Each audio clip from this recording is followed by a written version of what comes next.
ఈ తెలుగు నేల మీద కారంచెడు, నీరుకొండ, పదిరకుప్పం, వేటపాలెం, చుండూరు, కంచికిచెర్ల, చెల్లకల్లు, గోకరాజపల్లి, బత్తెరపాడు ఏనాడైనా ఒక దళితుడు గుండెను చంపి డోర్ డెలివరీ చేసిన చరిత్ర మీరు ఎప్పుడైనా చూసారా? పోనీ విన్నారా?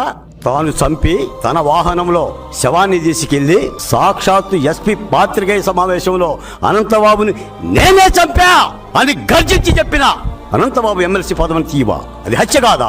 ఈ రోజున కూటమి ప్రభుత్వం వచ్చాక ఒక ప్రత్యేక సిట్ వేస్తే, నేర పరిశోధన చేస్తే A1గా అనంతబాబు, A2గా లక్ష్మీదుర్గ దొరికిపోయి కోట్ల రూపాయల ఖర్చు పెట్టి కింది కోర్టు దగ్గర నుంచి మధ్య కోర్టు, సుప్రీం కోర్టు, కోర్టుల మీద కోర్టులు ఖర్చు పెట్టి ఏమంటుంది లక్ష్మీదుర్గ? భర్తకు ఫోన్ లేదంటుంది, ఆమెకు ఫోన్ లేదంటుంది. అంటే సీసీ ఫుటేజ్ సాక్ష్యాలు పనికిరావు, ఫోన్ సంభాషణ సాక్ష్యాలు పనికిరావు. సుప్రీంకోర్టు ఆశ్చర్యపోయింది, ఏమిటి ఘాతుకమని. బేరసారాలు చేస్తారా? సాక్షులను కొంటారా? పోలీసులను కొంటారా? మీరు హత్య చేసి ఏదో పెద్ద రాజు బెడలే రవి తేజములన్నట్టుగా దొడ్డిదారిన కోర్టులకు వచ్చి దొడ్డిదారిన పారిపోతారా? ఏంటి నీ ధైర్యం? నేను అడుగుతున్నా జగన్మోహన్ రెడ్డి గారిని, ఏంటి మీ ధైర్యం? ఎంతమందిని చంపుతారు?